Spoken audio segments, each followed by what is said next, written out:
You're listening to the Packernet Podcast Network.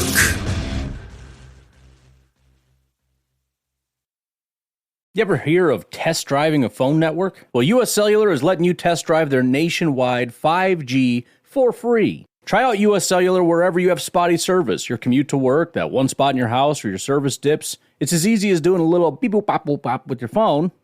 That's the buttons, that's the noise they make. Anyways, test drive US Cellular's nationwide 5G coverage for free for 30 days. Just download the Try Us app. US Cellular, built for us. Terms apply. Visit uscellular.com/try us. What's up, guys? Welcome into Packers Total Access. My name is Clayton. You can check us out on Packernet.com. Find me on Twitter at Packers_access. Email us, PackersTotalAccess@gmail.com.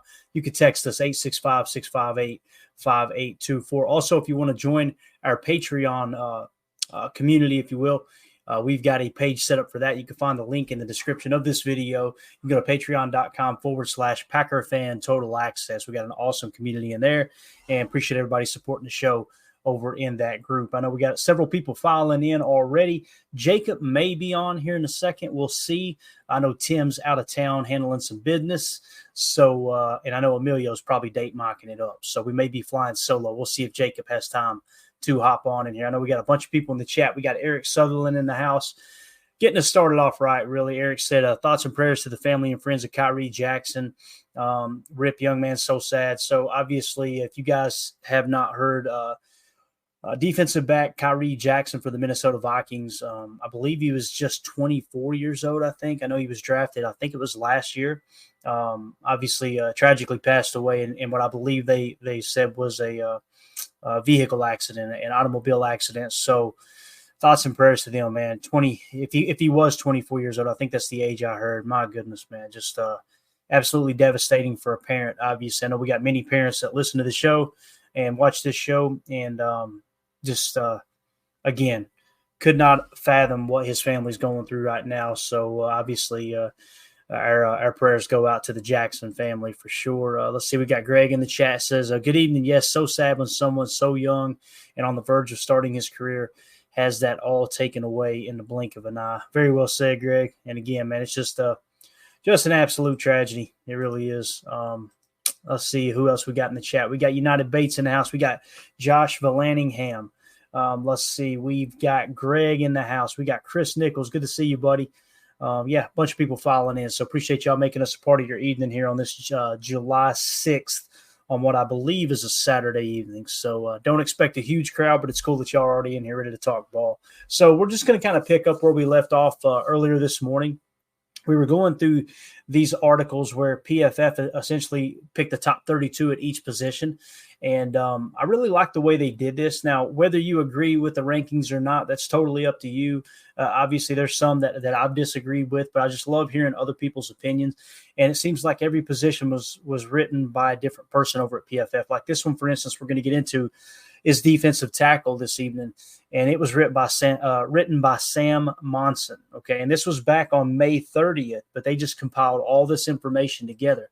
So you would have an idea of, okay, who do some of the folks at PFF think are the top 32 at each position. And we're going to talk about salary cap hits, where they rank across the league, all that good stuff. All right. So let's just go right down the list here for defensive tackle. Again, it says PFF interior defensive rankings, top 32 ahead of the 2024 NFL season. So number one, you've got Chris Jones of the Kansas City Chiefs. Many people look at the Chiefs and they think it's all Patrick Mahomes and it's all Travis Kelce. But the reality is without that defense last year, they do not win the Super Bowl. You know, we were kind of talking about where Pat Mahomes' statistics kind of laid last year. And obviously when you lose Tyreek Hill to the Miami Dolphins, it makes a huge difference. Take a big hit on production. But also, you've got to give credit where credit's due. When Pat Mahomes needs to make a play, he seems to make a play, right? But that defense is really, really, really underrated, man, especially with Chris Jones there in the middle. He not only is he a guy that's going to play defensive tackle, but he can also kick out and play a 9-tech. He can play a 7. He can play a 5. He can play your 3. He can play 1. All over the defensive line, you could just kind of pick a mismatch and go, okay, you know what, Chris? Go beat up that dude today. And that's really what the Kansas City Chiefs like to do. with Chris Jones. So he comes in number 1. Can't argue with that. Number 2, Dexter Lawrence of the Giants. Number 3, Quinnen Williams of the Jets, just an absolute stud. Quinnen Williams is one of my favorite defensive tackles in the game. He just plays the game the right way. Derek Brown is number 4 for the Panthers. Number 5 is Cameron Hayward for the Steelers.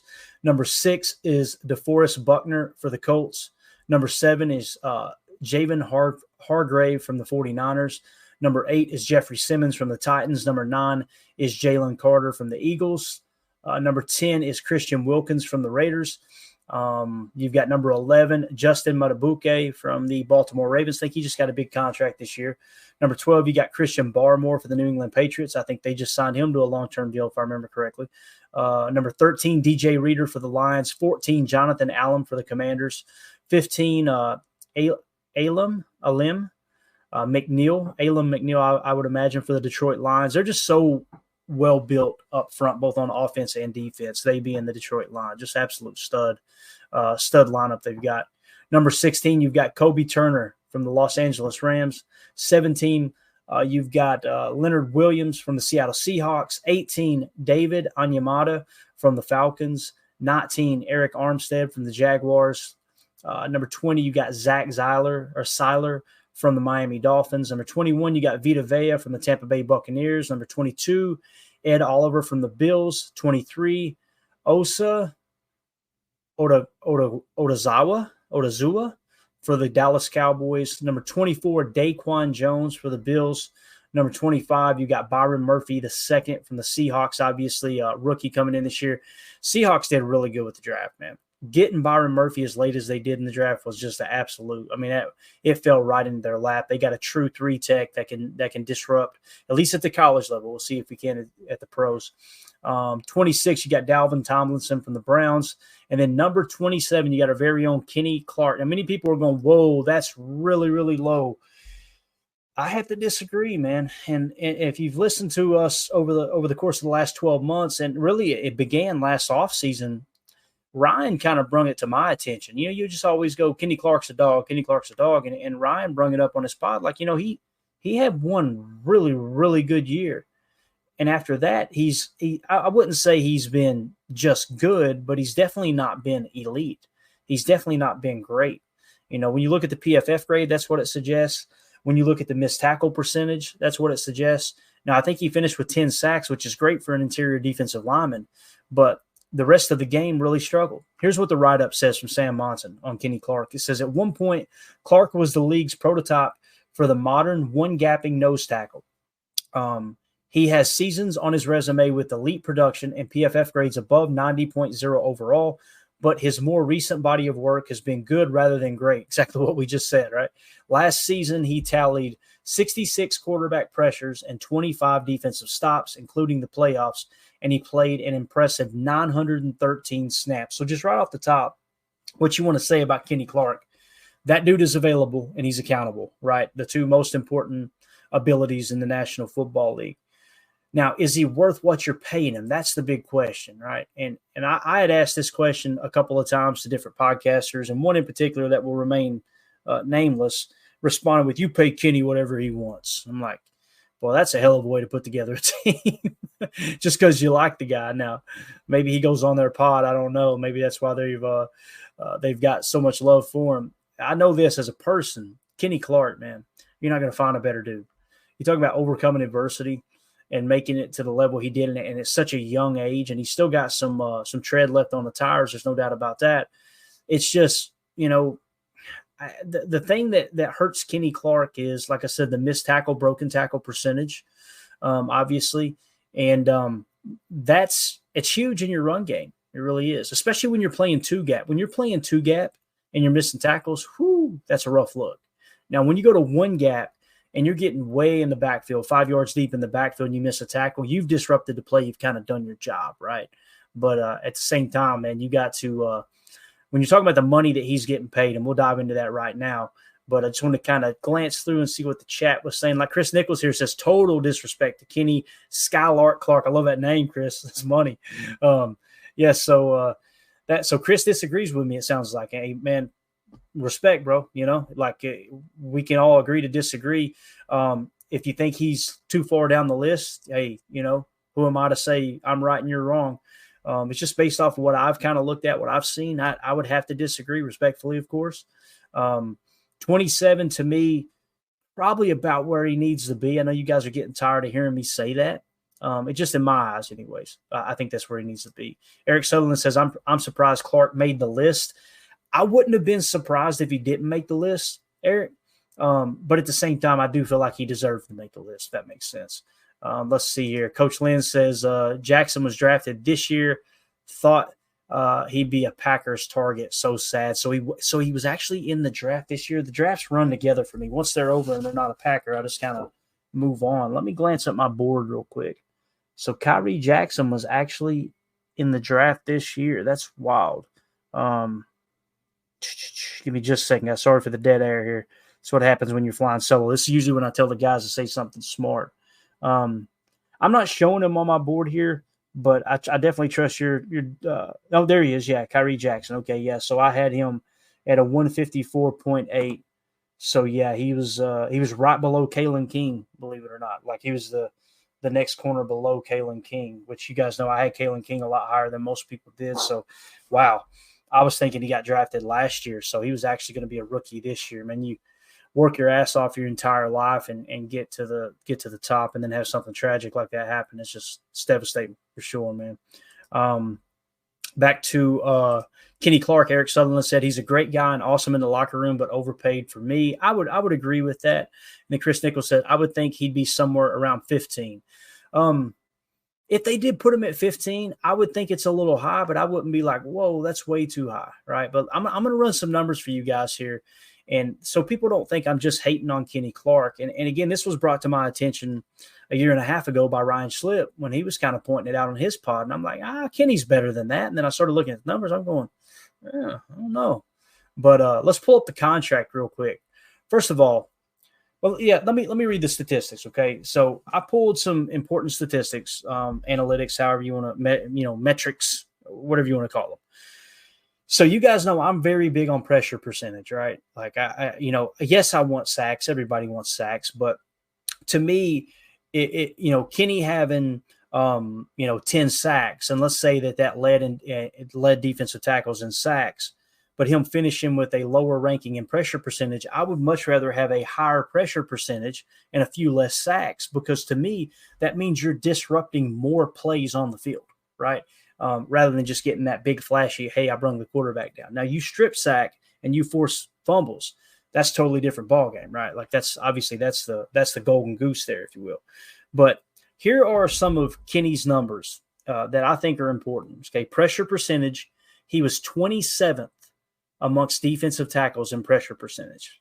Sacks combined, which is total and assist sacks, he was 10th in that. So that's great. He's top 10 in sacks, right, amongst defensive tackles. So 27th in pressure percentage, 10th in sacks. Broken/missed tackle percentage, he was at 10.2%. Guys, that puts him at 141. He was the 141st ranked defensive tackle in the league when it comes to broken/missed tackle percentage. That's not bad. That is absolutely horrible. I mean, most defenses are playing with two defensive tackles on the field, anywhere from 75 to 85% of the time being in a nickel, and them going to just kind of two edge rushers, two interior defensive linemen. So if he's one of only two guys for the Packers on the field, and you got 32 teams, you do the math there, right? If you say, okay, there's 32 teams, you times that by 2, that's 64, okay? So you've got 64 defensive tackles that any analytic, any statistic you look at is going to show you, okay, they're in the top 64, therefore they are starting quality at that position, in my opinion. It doesn't mean, everyone's got to agree with this, but if that puts them at starting caliber by being in the top 64, because there's only two defensive tackles on the field the majority of the time, and you finish 141st, what that says is when it comes to broken tackles, missed tackle percentage, Kenny Clark was a fifth stringer. And I'm not trying to dog him, but it's like, whoa, that's rough. The sacks look great. 10th, that's awesome. Now, when you go to PFF grade, which you guys know, some people, you either love PFF or you hate it, it seems like. I like it because they do a hell of a lot of legwork for us fans where we don't have to go out and dive into every single snap, grade it out. You can do that if you want, and some people do that. But for me, the most part, what I like about PFF is it's just a quick glance. Okay, here's where they've got them. All right, where's the SIS data got them in total points? Okay, where's pressure percentage? Where's sack combined? Where's broken / missed tackle percentage? All those things. PFF, he had a 70.4. So he graded out as the 35th highest graded defensive tackle in the league. Right? I mean, and some are going, okay, that's not horrible. I agree, it's not horrible, but for what you're paying him, and we'll get to that in a second. If you take pressure percentage, sacks combined, broken / missed tackle percentage, and PFF grade, and you took all four of those and you averaged it up, he came out to be the 53rd ranked defensive tackle in the league. So that would suggest he is a solid number 2 defensive tackle, which, hey, nothing wrong with having a solid number 2 on your team. Here's the problem. Look at the cap hit amongst defensive tackles for 2024 this year right now. Kenny Clark is eating up the most salary cap at the defensive tackle position of any other player in the entire league. Aaron Donald obviously retired. He's got a post-June 1 designation of 24.9. Let's just wipe that off the board. The next highest paid guy is Cameron Hayward for the Pittsburgh Steelers at $22.4 million. So he is $5 million against the cap cheaper than Kenny Clark. Now you got to ask yourself, would you take Cam Hayward over Kenny Clark? On the surface, without looking at the same numbers I looked with Kenny, I would probably say yes. I have a hard time believing that of those 4 key metrics, those 4 key statistics rankings, if you will, I have a hard time believing he would rank below 53rd. So it just shows you the Pittsburgh Steelers saving quite a bit of money there compared to, what we're paying Kenny Clark this year as far as cap hit. All right. Next, you got Jeffrey Simmons, 21.6. Then you got Daron Payne at 21.6. Then you got Jonathan Allen, 21.4. Vita Vea, 20.9. This one hurts my soul. Quinnen Williams, New York Jets defensive tackle, who I personally believe is top 3 defensive tackle in the game. He's only getting paid $20.4 million. So we're paying Kenny Clark against the cap hit wise in 2024. He's eating up $7 million more than Quinnen Williams with the Jets.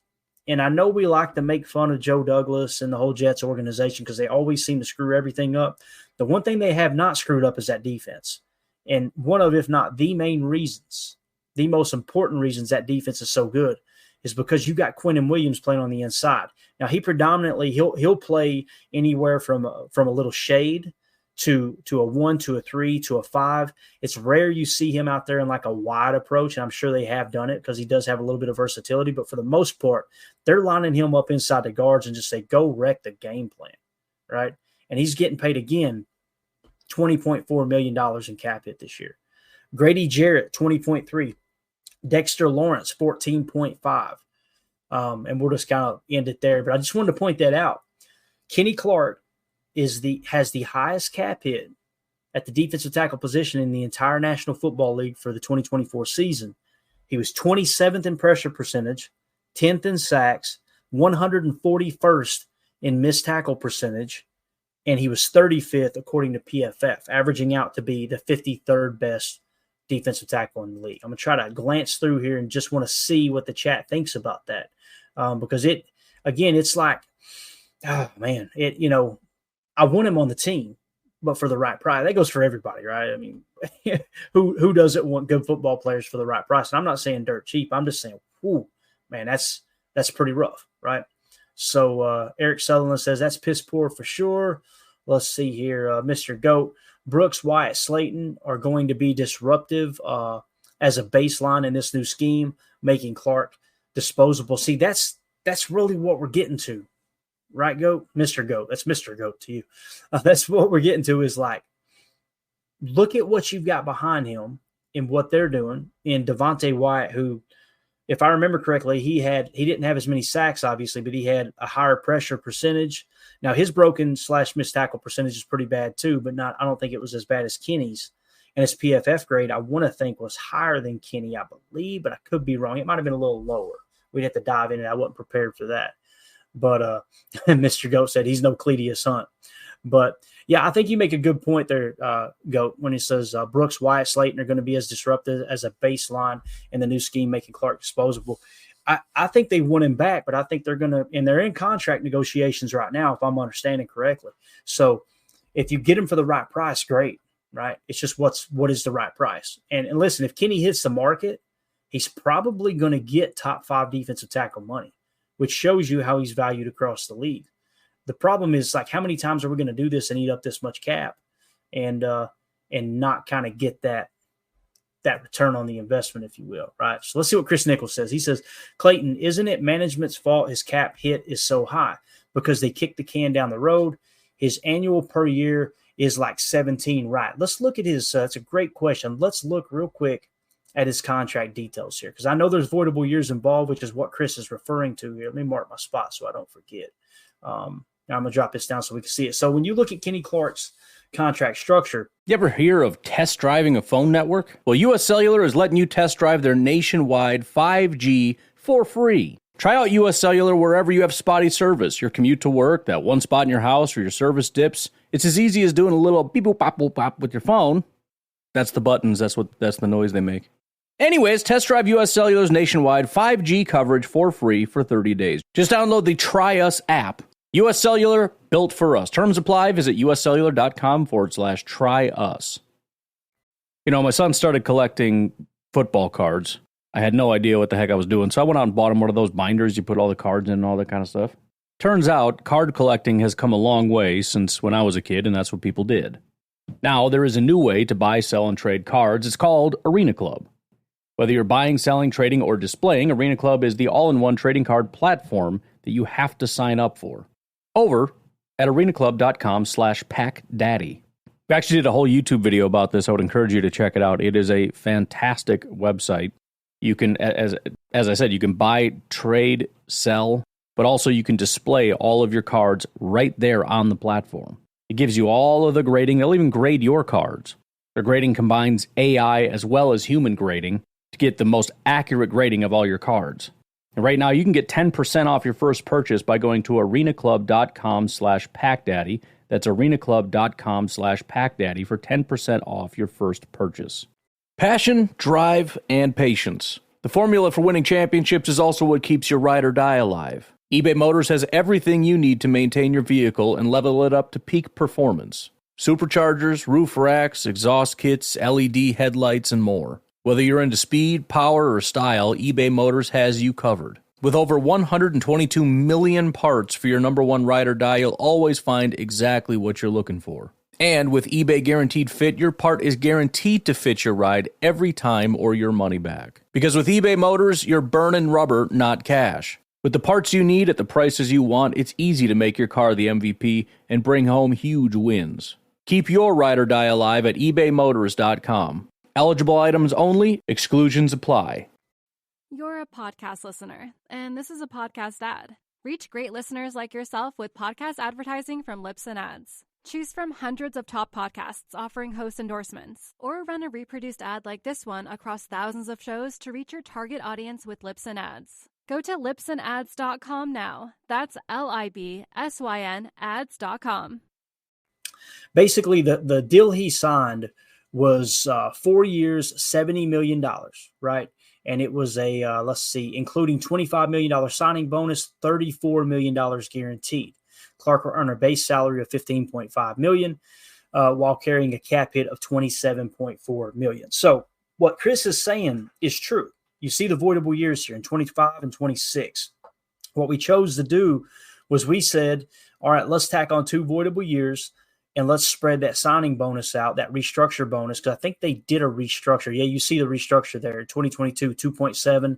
In 2023, 5.4. 2024, you have 5.4. So they chose to restructure the deal and kick the can down the road. The problem I have with it, and again, this isn't a knock necessarily on Kenny. The problem I have is the money doesn't change. The money you choose to pay a player is the same. right? Like, I mean, it's not going to change just because he had a bad year. It's not going to change just because we put voidable years. It's just simply the cap allocation, right? The bookkeeping, if you will.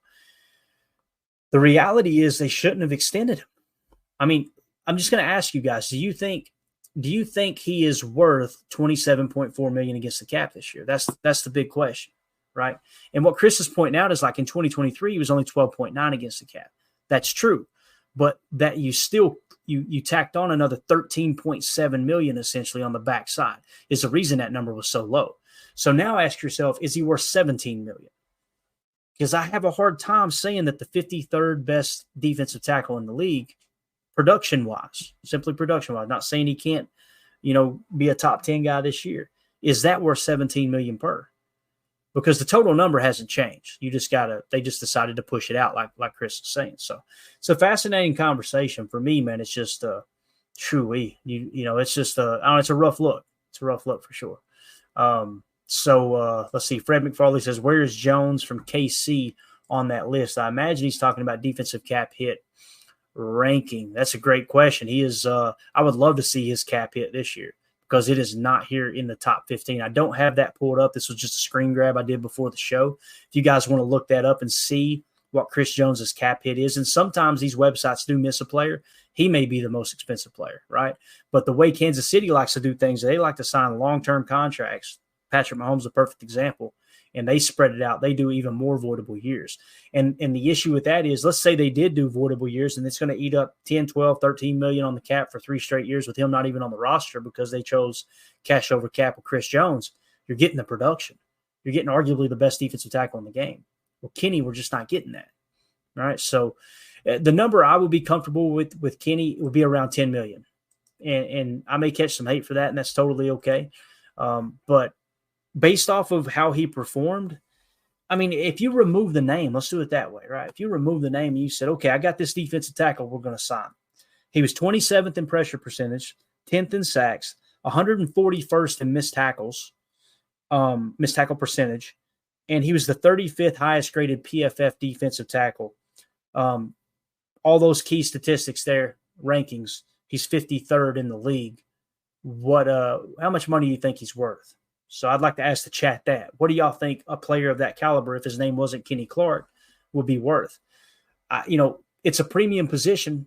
People are paying top dollar for those for the most part. At least it feels like they are. But when you look at this, I mean, obviously we got the largest cap hit we're carrying. I would say 10 million would be the highest I would go personally, right? So, yeah, it's just like I said, man, it's tough because he is such a loved player. A-Fam's like, Clark's disposable. He's like, hey, man, look, A-Fam's like Goody, no emotions. I'm over here going, man, Kenny's a great dude. I love Kenny. But let's see, Ron Sample looked it up. Jones, $7.4 million in 2024. There you go, man. There you go. So, yeah, that's a hell of a deal. I don't know if A-Fam's joking or what. He said 25 million. Is that what you're talking about, Clark, or no? All right. So Eric Sutherland says 8.5 million, maybe. Yeah, like I said, I would go 10. Mr. Goat says 8 to 10. There you go. So I think we're all kind of in the same ballpark. I think we all agree 27.4 is just whoo, And like Chris said, it averaged out to 17 per over the duration of the contract because you chose to spread it out a certain way. I'm simply saying after last year, I'd kind of look up and go, okay, how can we get out from under this? Because I can't remember what year the contract restructure took place, but if you could have, see if it gives a date there. In 2024, Clark will earn a base salary. Nope, it doesn't say, does it? Trying to see what year that restructure actually took place. I imagine it had to be in 2022, right? Maybe they did it twice. If they did, you look up in 2022. Did you see him as a top 5 defensive tackle in 2022 before you made that decision? All right. I would probably say no based off what we've seen because his great year was under Mike Pettin, if I remember correctly. That's when he absolutely dominated. So, in that sense, now listen, you've already kind of made your bed. You got to lay in it. Now the question becomes, what do you do with Kenny moving forward? Right? Obviously he's on the roster this year for $27.4 million. They're in contract negotiations right now. You're already on the hook next year. If he isn't on the roster, he's still going to be $13.7 million against the cap next year.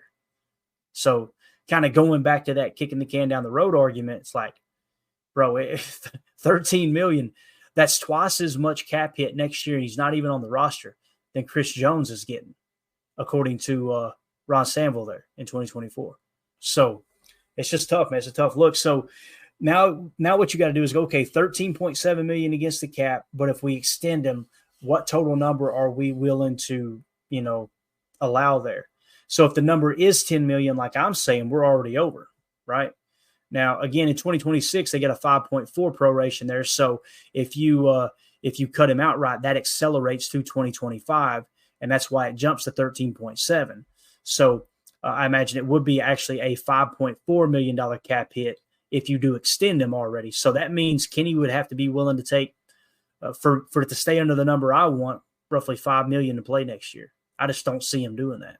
That's why, unless he takes an extremely low team-friendly deal, I just have a hard time believing Goody's going, yeah, let's do this again. Let's tie up $20 million in cap hit with Kenny Clark.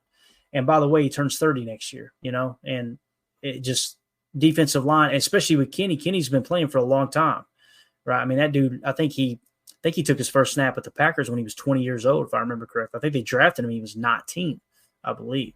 So, again, man, if he plays well, yeah, I'd love to have a top 5 defensive tackle, top 10 defensive tackle. The problem is he just hasn't played like that. Now we'll see. Maybe the new system, he just comes out there and absolutely lights it up, But let's see what Coach Lynn said here. Definitely not all Kenny's fault. What he has been asked to do from multiple coordinators with not much around him. I want to see what he would do with this coordinator. I think that's kind of, as we're talking this out, Coach, that's what I came to the realization of. And obviously we're going to see that because he's under contract. Maybe you wait halfway through the year and see if it really clicks, right? And hopefully he doesn't hit that 30-year-old wall too soon. But the other thing that he points out, his best year, he had Mike Daniels next to him, if I remember correctly. So who has he had next to him since then? Now you've got, potentially Devontae Wyatt and Carl Brooks, and they're kind of coming into their own. The problem is time's up now. All right, time's up on Kenny.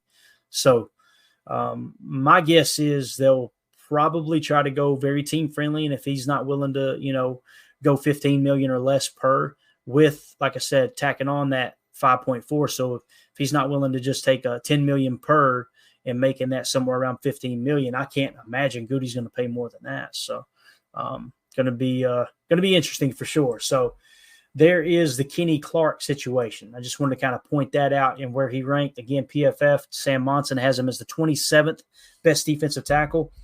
Obviously, he was 27th in pass and pressure percentage, 10th in sacks, 141st in broken tackles, and again, 35th highest graded defensive tackle according to PFF. So Sam Monson's actually saying, hey, he's better than what we graded him, So they are showing him a little more love than probably I am, to be honest with you. So kind of interesting, though. All right, let's move on to the cornerback position. All right, and this is obviously we're going to see if the Packers had a cornerback make this list. All right, so once again, PFF cornerback rankings, top 32 ahead of the 2024 NFL season. This one is written by Josh Costco. Costco, yeah, I think I'm saying that right. Not like the store, but SK. Not T, whatever. You guys get it. TSCO. But John Costco wrote this on June the 3rd, okay? Let's look at the top corners across the league. All right. Number 1, Sauce Gardner from the Jets. And again, we like to make fun of Joe Douglas, but Sauce Gardner's a dog. And I get it, higher hit rate when you're always drafted in the top 3 or top 5, right? But nonetheless, he did hit on that pick. He also hit on Garrett Wilson same year, I think, if I remember correctly. Number 2, you got Trent McDuffie from the Kansas City Chiefs. Once again, Chris Jones, number 1 defensive lineman, interior defensive lineman, according to Sam Monson. And now you've got his teammate there in the secondary, Trent McDuffie, playing corner for Kansas City as the number 2 corner in the league. Number 3, Charvarius Ward for the San Francisco 49ers. Number 4, Patrick Surtain for the Denver Broncos. Number 5, Jalen Johnson for the Chicago Bears. Number 6, Jalen Ramsey for the Miami Dolphins. And then we've got number 7, Jaire Alexander for the Green Bay Packers. The write-up says, the Packers star is another injury-riddled player who takes a hit on the rankings. Alexander earned a 91.9 grade from 2020 to 2022, the league's best mark over that span. He needs to show he can stay healthy in 2024, and he's now missed large portions of 2 of the last 3 seasons. So obviously they're kind of chalking this up like he could be the best corner in the game if he can stay healthy, right?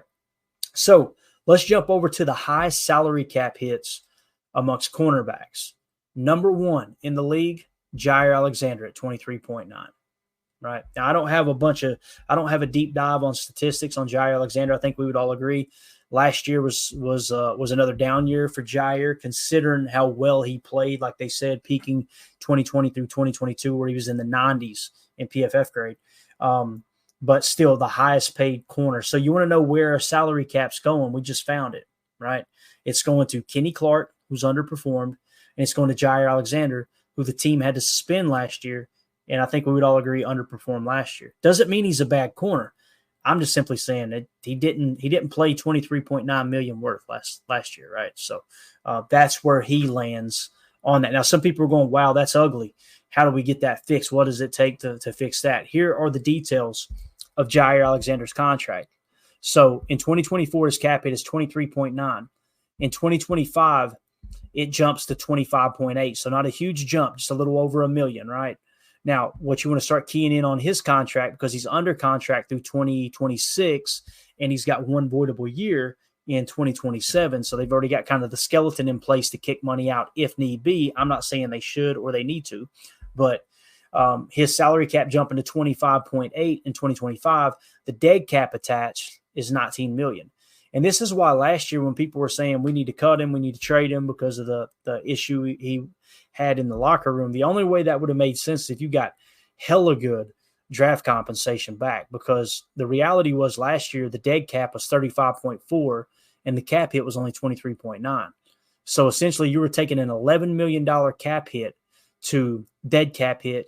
I'm sorry, you were losing $11 million in cap space on top of what you already had designated for him to be on the roster. You're going to lose the player and lose another $11 million in cap space because of the dead cap hit of 35.4. So now you're getting into the part of the contract, and this is where some people are saying maybe Jaire is going to straighten up because this is where the guaranteed money starts to go down on the backside of the contract. You could cut him outright in 2025, and you free up about $6 million, a little less than $6 million. In 2026, let's say you hold on to him through 2025, and then 2026, he turns 29 years old, and his play just completely declines. His dead cap's only $10.7 million, and his cap hit was 17.8. So you could cut him and free up $17 million in cap space that year. And of course, that's because the 2027 voidable year of $2.3 million will accelerate to the year that you cut him. Because again, that's guaranteed money. Just because you void the years and kick the can down the road doesn't mean you get out paying that money. It simply means when you do get them off your roster, it accelerates to the current year. And to the best of my knowledge, you can't spread that out. There might be some June 1st designation that could take place there, but for the most part, that's just the bill that's due. So again, Jaire Alexander, the largest cap hit amongst cornerbacks in the National Football League. And then again, in his contract, he's definitely under contract this year. Next year, you could potentially get out. 2026, you could start to get out as well, and free up $17 million in cap space. I'm not saying we should. I hope he comes out and balls out. I hope him and Kenny Clark both do. Hope that Jeff Hafley hiring just rejuvenates their career. That would be absolutely awesome.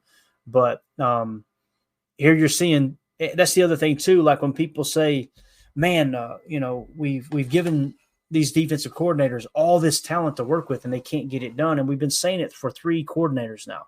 When we ran Dom Capers out of town, that was the talk. When Mike Pettin got ran out of town, it was the same type of thing. Like, look at the players we've signed. We keep spending draft capital on first-round picks on the defensive side of the ball, and they're not playing well. We just blame the coordinator. We blame the coordinator. Well, we've blamed 3 coordinators in a row now, right? And I know this goes long before Jaire Alexander was here. It's just a thing that's gone on in Green Bay for quite some time with the coordinators. But it can't be Dom Capers, Mike Pettin, and Joe Barry's fault. Sooner or later, you got to kind of look up and go, okay, maybe a couple of these guys aren't as good as we thought they were, or they aren't as good as we're paying them, Could be. I don't know. I'm not an expert. I'm just a dumb redneck Packer fan talking ball. But that's the first thing that comes to mind for me. It's like, okay, we are overpaid. We have overpaid for Jaire Alexander and Kenny Clark as it sits right now.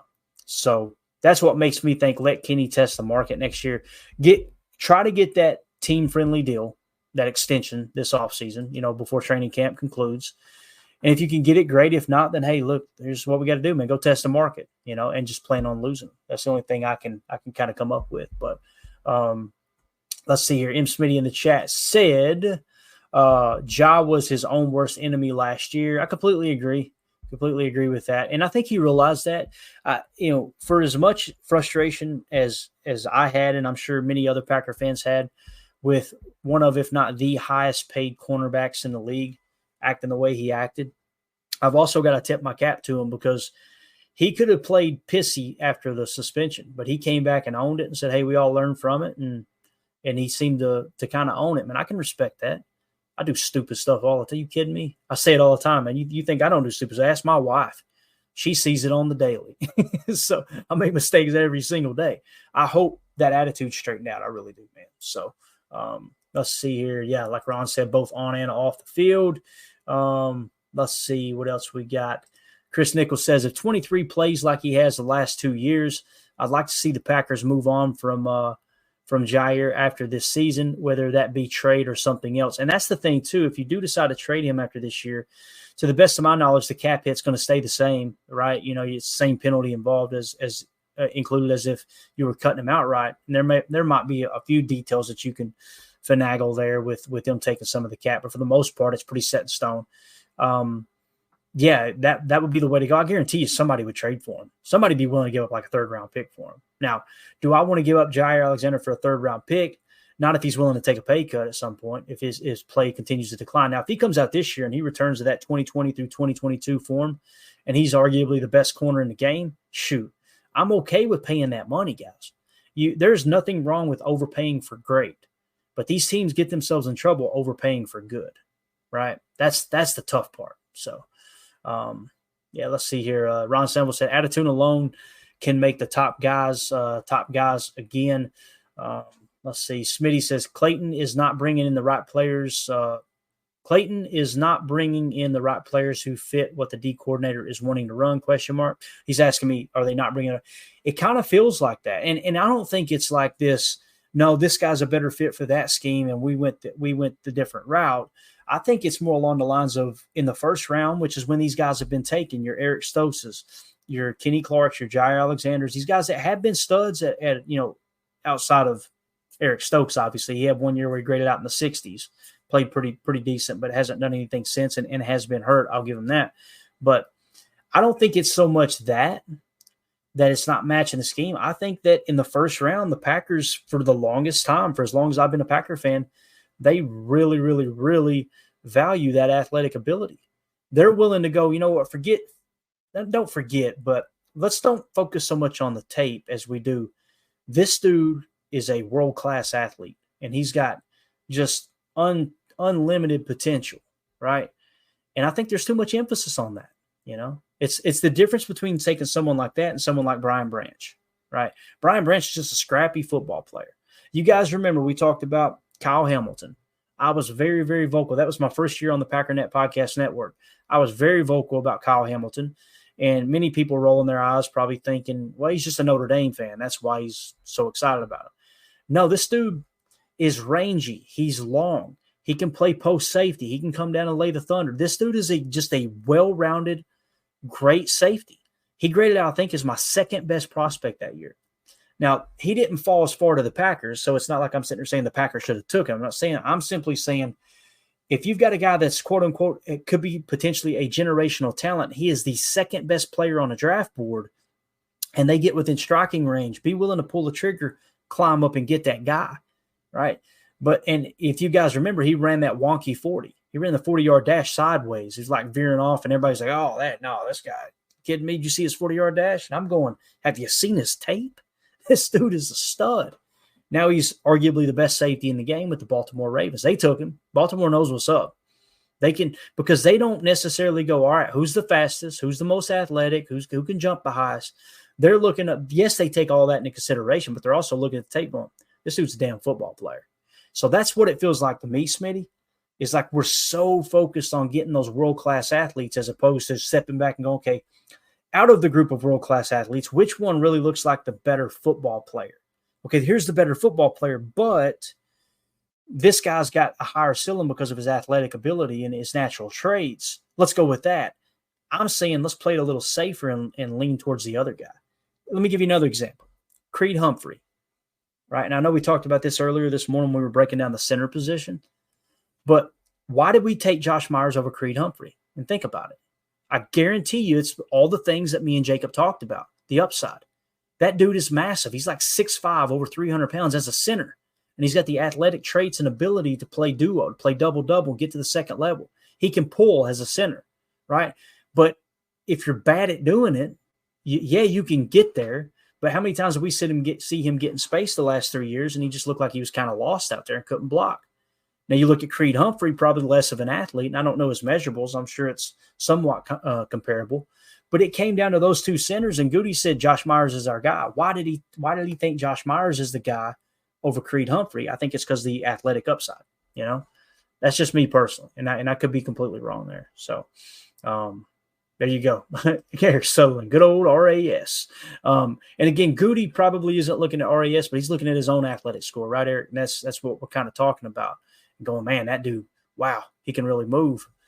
Get you in trouble sometimes. It really can, man. M. Smitty said, if you bring in high-end athletic talent with lesser football technique, then it becomes a twofold issue of coaching that player up as well as the player needing to put in the work to learn. Exactly. If it's somebody who is just a student of the game and they live at the facility, Tucker Kraft, Luke Musgrave, their rookie year, you heard Matt LaFleur talking about walking out of the room to go home, and it was late. I mean, really late one night. All the coaches were heading home, and Luke Musgrave and Tucker Kraft were in the cafeteria studying the playbook together.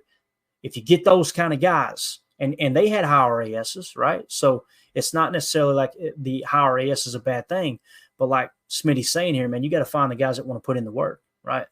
The scrappers. So looks like Eric. Yeah, Eric agrees. Smitty, exactly.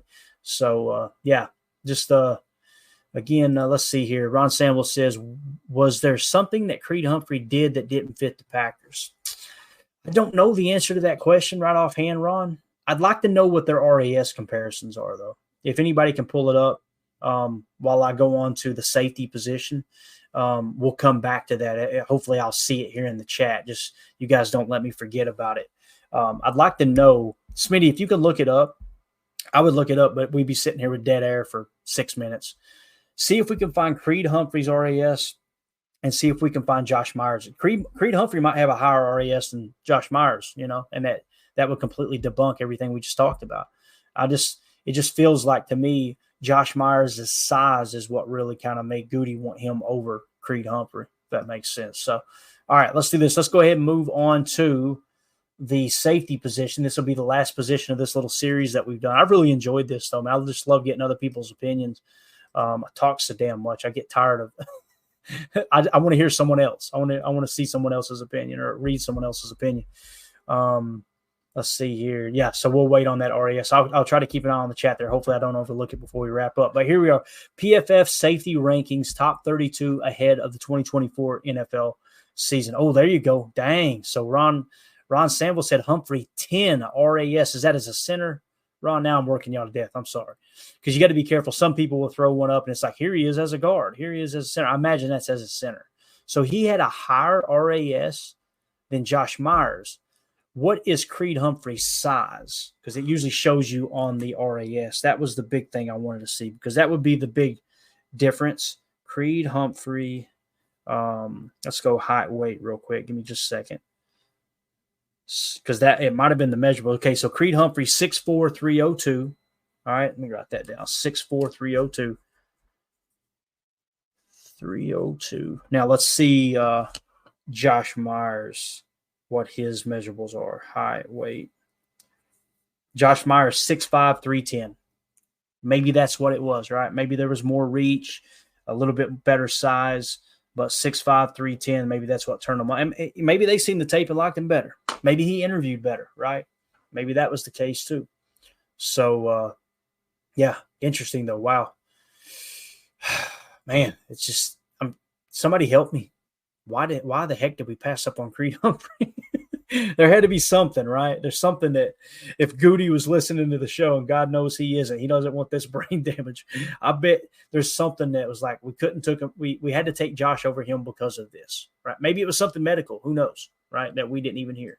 But nonetheless, safety position, top 32 ahead of the 2024 NFL season with the safety rankings. All right, number 1 in the league, Antoine Winfield Jr. Obviously, he was set to be a free agent this year. I think they re-signed him to a big deal. Number 2, Kyle Hamilton, who we were just talking about, right? Oh, looky here. Coach Lynn may have it. Creed Humphrey was a lefty. Does that matter, Coach? That of all the years I've watched football, I have never paid attention to were there any centers that were left-handed. I wonder if that mattered. That maybe they had a similar grade on both of them. They said, all right, what's the tiebreaker? What's the cluster buster here? Well, he's a lefty. All right, yeah, let's go with the righty. That could have been it, right? All right, they were worried about hocking with Rodgers. That could have been the case, right? Could have been the case. But it sure has worked out in Kansas City, right? As Coach Lynn says, it matters. So there you go, man. Maybe that's what it was. I think we might have found it, fellas. I think we might have found it. Good job, Coach. Appreciate you, man. All right, so number 2, safety, Kyle Hamilton for the Baltimore Ravens. Number 3, Jesse Bates for the Falcons. He was the big free agent acquisition, I think, the year before, if I remember correctly, right? Number 4, Minkah Fitzpatrick for the Pittsburgh Steelers. I remember when everybody made fun of the Steelers for trading, was it a first or a second round pick? I think it was a first round pick for Minkah Fitzpatrick. He was with the Miami Dolphins. Many people don't know that. Steelers went out and traded for him and got him. He's been a dog. I mean, he's been one of the few, shining lights on that Pittsburgh team for sure. Number 5, Marcus Williams of the Baltimore Ravens. So they've got 2 safeties. This just isn't fair. Kyle Hamilton of the Baltimore Ravens, and then you go down and you've got Marcus Williams from the Baltimore Ravens. That's just wild. Next is Javen Holland from the Miami Dolphins. Number 7 is Derwin James for the Chargers. And then number 8 is our very own Xavier McKinney. It says McKinney had a breakout 2023 season, recording a career-high 87.5 PFF overall grade that ranked 4th amongst safeties, and it came in a contract year. He subsequently cashed in with the Packers on a 4-year, $67 million deal. The former New York Giant played a full season for just the second time in his 4 years in the NFL, and he made the most of it, ranking 1st among safeties in PFF coverage grade at a 91.2. McKinney, allowed a 52.3 passer rating in coverage, tied for the 4th lowest mark at that position, and he was the most targeted safety to not allow a touchdown all season. So he didn't allow a tutter all year long, and he got targeted more than any other safety that got targeted that much. That's a pretty wild statistic there. So obviously Xavier McKinney, big pickup there, right? Big pickup. So we will we'll see how that shakes out this year. I think he's going to be a stud. I love everything he represents. You hear he's already having an influence on Jaire Alexander. Maybe that straightens that whole situation out. But when we look at the contract, safety cap hit ranking, number 1, Minkah Fitzpatrick. And again, on this list, I'll try to run these down as we do this in real time. Minkah Fitzpatrick was number 4 on this list. He's at the highest cap hit amongst safeties in the league at $21.3 million. Number 2, Derwin James. Derwin James falls number 7 on the PFF list, but he is the second highest cap hit at 19.8. Number 3, Budda Baker. Don't know where he's at on the list. Number 4, Marcus Williams. Marcus Williams, like we pointed out, was number 5 on the PFF list. His cap hit puts him in the number 4 spot at $18.7 million across the league. 5th highest cap hit at $17.5 million is Jesse Bates. And Jesse Bates, according to PFF, this article, they have him as the 3rd best safety. So right there about where he needs to be. Number 6, Justin Reed at $14.2 million. Don't see him on the list here anywhere, at least toward the top.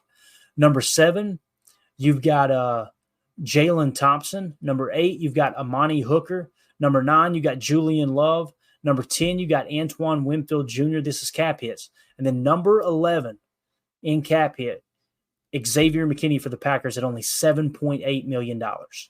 So he is the 11th highest cap hit at the safety position. And on this list here, they have him as the 8th best safety in the league. So you see how we're kind of connecting cap hit and cap hit percentage to where their ranking may potentially be. And That's how you come up with your best return on investment, if you will. So Xavier McKinney, man, you just absolutely love that contract. And if we kind of glance ahead here and just take a quick peek at his contract, obviously it's the first year of his deal. It's only $7.8 million. Now it's going to jump to $17.6 million next year. So if we go back to that rating here, 17.6 would put him as the fifth most expensive cap hit. So still right there in the ballpark. Again, he graded out as the 8th, according to PFF, the 8th in this article, best safety in the league. And his cap hits at 11. Then he jumps to 5th next year. Now, here's the thing. These guys' cap hits are going to go up too. So he'll probably be around the same spot. I didn't sort it out by year, obviously. So, just really like the way that contract lays out. Then he jumps to $19.1 million. But here's what you want to key in on. In 2026, when he jumps to $19.1 million, look at the dead cap attached, only $11.5 million. So you could cut him, not that you would, but you would free up roughly, $7.5 million against the cap. If for some reason it doesn't pan out, you can free up cap space and get out from under that contract. Now, let's say you keep him through 2026, you get to 2027, you say, okay, now's the time to cut bait. His cap hit is $22.5 million, which is 7% of the cap, but his dead cap is only $5.7 million. So you're going to free up $17 million in cap hit, roughly $16 million in cap hit if you cut him after the 2026 season. So you can get out of that contract. And this is what we're going to keep talking about, these things, because we've talked about them in the past, and I want to make sure that we're all kind of learning together, and we kind of realize that when we say someone signs a 4-year deal, it's really just a 3-year deal. When someone signs a 3-year deal, it's really just a 2-year deal. Now, there are some people that will structure the contract in a way that it'll kind of make them a little more secure on the backside, but that's not how the Packers do business. And that's why they're able to get out of contracts if they need to.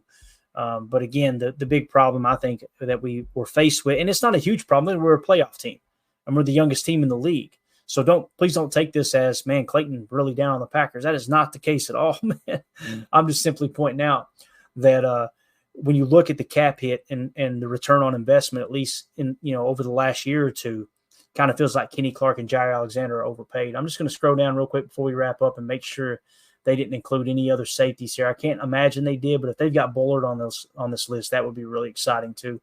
And they do not. So that's the only safety they had. So there you go, man. That's how it lines up. Again, just wanted to kind of walk through the rest of those positions real quick and kind of show, okay, here's where the PFF team have each of these guys ranked at their respective positions, and here's how their cap hit looks. So just wanted to kind of take a glance at that, finish up that little series. That was a lot of fun.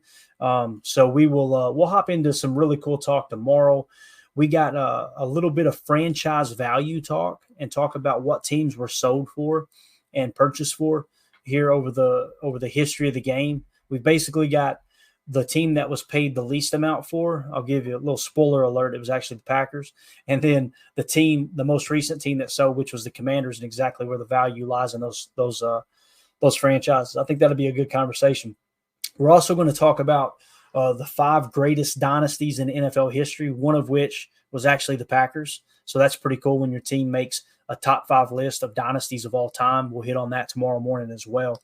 And I'll make a note to hit on those 2 things when we get cranked up in the morning. So we will be back tomorrow morning, 8 a.m. Central, 9 a.m. Eastern. There won't be a show tomorrow night, so you guys can just kind of watch the morning live show later in the day if you want to. But unfortunately, we got the funeral and everything planned tomorrow for my brother. And I just want to thank everyone for, prayers, thoughts, all that. Really appreciate y'all reaching out. Tough time for our family for sure. But I'm going to spend a lot of time with my sisters tomorrow. I'm really excited about that. We don't get enough time together, that's for sure. So I'm the youngest of the siblings. I've got, my brother was the oldest, and then I've got 3 sisters that are older than me, and I'm the baby of the family, and get to hang out with my sisters tomorrow and a little bit on Monday too. But we'll bring you a morning show tomorrow, and then we'll be back to an evening show on Monday. Shouldn't be any problem. But thank you all again for the well wishes and everything. Appreciate everybody hanging out with us. Everybody in the chat, thank you all so much for taking the time to hang out with us. I really, really appreciate it. For those of you on the pod, can't say this enough. Thank you all for making us a part of your day. You guys are kind of the lifeblood of what we do. The podcast is a great resource to help, the advertising and everything that goes into the podcast. You guys sitting through those ads, we don't take it lightly. It's the reason that we're able to buy the equipment we need and keep this thing going and try to up the production value. Although YouTube has kind of hindered us a little bit on some of the fun stuff we were doing, but we're going to get through it. And we'll continue to try to get creative and make the show as good as possible. But thank you all so much. As always, let's go out and be the change we want to see in the world. We'll see you guys and gals in the morning, 8 a.m. Central. Go Pack, go.